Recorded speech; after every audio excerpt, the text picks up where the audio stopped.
Info Soir, voici les titres. 73 nouveaux cas de coronavirus recensés au cours des dernières 24 heures. Le ministère de la Santé annonce également 35 guérisons supplémentaires. Un nouveau décès est enregistré. Dans le cadre de l'assouplissement du confinement, la reprise du transport public urbain est autorisée avec une capacité d'accueil ne dépassant pas les 50%. Exemple dans ce journal à Tétouan, qui se trouve dans la zone 1 fixée par les autorités sanitaires. En prévision d'une reprise de l'activité touristique, le secteur vise à encourager le tourisme interne. Les agences de voyage souhaitent présenter des offres attractives en coordination avec les hôteliers, comme pour la ville de Casablanca. Dans la région de Bni Mellal, 2 adolescents sont morts noyés dans l'un des affluents de l'Oumarbéa. Le drame s'est produit à proximité du village de Oulad Youssef, près de Qsbet Tedla. Madame, Monsieur, bonsoir. Nous débutons cette édition avec le bilan du coronavirus. 73 nouveaux cas ont été recensés au cours des dernières 24 heures. Lors de son point de presse quotidien à Rabat, le ministère de la Santé a également annoncé 35 guérisons supplémentaires. Un nouveau décès a été enregistré. Les détails avec Amina Benhark. 73 cas d'infection au coronavirus en 24 heures. Ce nouveau chiffre porte à 8610 le total des contaminations au Maroc, précise le coordonnateur du Centre national des opérations d'urgence de santé publique. Le responsable du ministère de la Santé parle également de l'origine de ces nouveaux patients. Les nouveaux cas ont été enregistrés à Marrakech, Safi, avec 32 personnes. Il s'agit de personnes contacts liées à plusieurs foyers familiaux de contamination.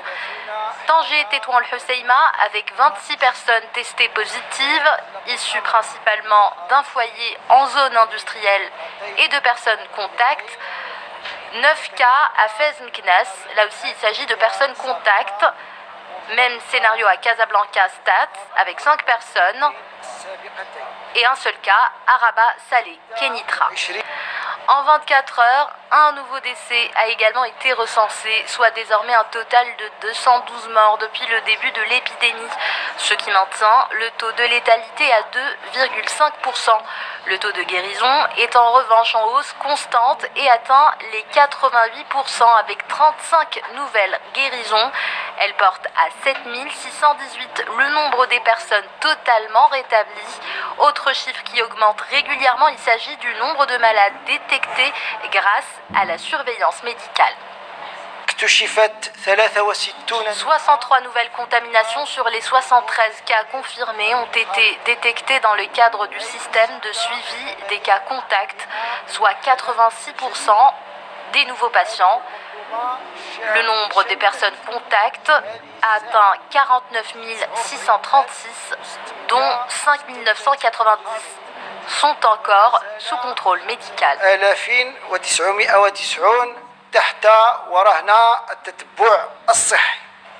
Et sur l'ensemble des cas actifs, seuls 10 sont placés en réanimation ou en soins intensifs, dont 7 à Casablanca et 3 à Tanger. Et dans le cadre de l'assouplissement du confinement, la reprise du transport public urbain a été autorisée. Néanmoins, l'exploitation ne doit pas dépasser 50% de la capacité d'accueil. Exemple à Tétouan, qui se trouve dans la zone 1, fixée par les autorités sanitaires. Reportage Sdir Benzina et Farid Reijo, le récit de Rizlan Taibi. Et à Casablanca, qui se trouve en zone 2, la reprise du transport urbain se fait également en respectant le seuil maximal de 50% de la capacité d'accueil. Le tramway adapte ainsi les conditions de transport des passagers, le port du masque est obligatoire et les contrôleurs veillent au respect des mesures barrières. Reportage Saïd Benzizou, le récit est de Marwan Zghari. De son côté, l'Office national des aéroports se prépare déjà à la prochaine reprise du transport aérien. Gel hydroalcoolique, panneaux de signalisation et une série de mesures sont prévues pour protéger le personnel et les voyageurs. Exemple à l'aéroport Oujda Angad, dans ce reportage de Oussama Oufkir et Younes Nasseri, le récit est de Amina Benhark.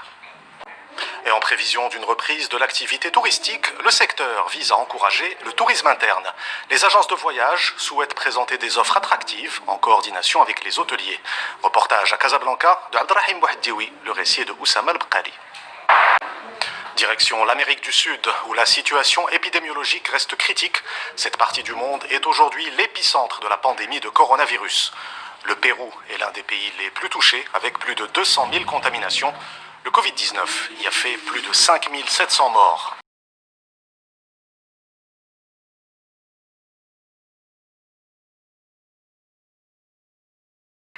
Sachez que quelques 300 Marocains bloqués en Espagne, dans le contexte de l'état d'urgence sanitaire, ont été rapatriés aujourd'hui depuis Madrid à bord de 3 avions. Il s'agit du deuxième groupe concerné par cette opération en Espagne. Retour au Maroc avec cette information concernant les personnes souffrant de maladies de la thyroïde. 2 nouveaux médicaments seront commercialisés sur le marché national. C'est ce qu'annonce le ministère de la Santé. Une initiative lancée pour faire face à la rupture de certains médicaments utilisés pour le traitement des troubles de la thyroïde. Rendons-nous maintenant dans la province de Sfro, touchée par la tempête de grêle qui s'est abattue il y a quelques jours sur la région Fes Meknès. Au total, 31 communes sont concernées. L'ampleur des dégâts varie entre 5 et 80% selon les cultures. Le ministre de l'Agriculture, Aziz Akhnouch, a effectué hier une visite de terrain. Reportage Sarah Jabri et Driss Cohen. Ce drame dans la région de Bni Mellal, 2 adolescents sont morts noyés dans l'un des affluents de l'Omrbea. Cela s'est produit à proximité du village de Ouled Youssef, près de Qasb Tadla. C'est un reportage de Mohamed Chahima, le récit est de Rizlan Taibi. Tout autre chose à présent avec cette annonce concernant le Festival national des arts populaires. L'événement aura lieu du 27 au 31 octobre prochain. Le festival était prévu du 1er au 5 juillet, mais a été reporté en raison du Covid-19. L'un des plus anciens festivals au Maroc se tient annuellement à Marrakech. La 51e édition du Festival national des arts populaires aura donc lieu en octobre prochain. Pour clore ce journal, je vous propose un tour d'horizon de l'actualité sportive. Nous débutons par les Jeux Olympiques de Tokyo. L'événement était prévu cet été, il a été reporté à 2021. Le Japon craint aujourd'hui le retrait de nombreux sponsors. Adi de l'UTT. Avant de nous quitter, je vous rappelle l'une des principales informations de cette édition. 73 nouveaux cas de coronavirus ont été recensés au cours des dernières 24 heures. Lors de son point de presse quotidien à Rabat, le ministère de la Santé a également annoncé 35 guérisons supplémentaires. Un nouveau décès a été enregistré. C'est la fin de cette édition. Vous retrouvez tout à l'heure Hicham Gharfaoui pour Al Masaiya. Quant à moi, je vous dis à demain. Excellente soirée sur 2M.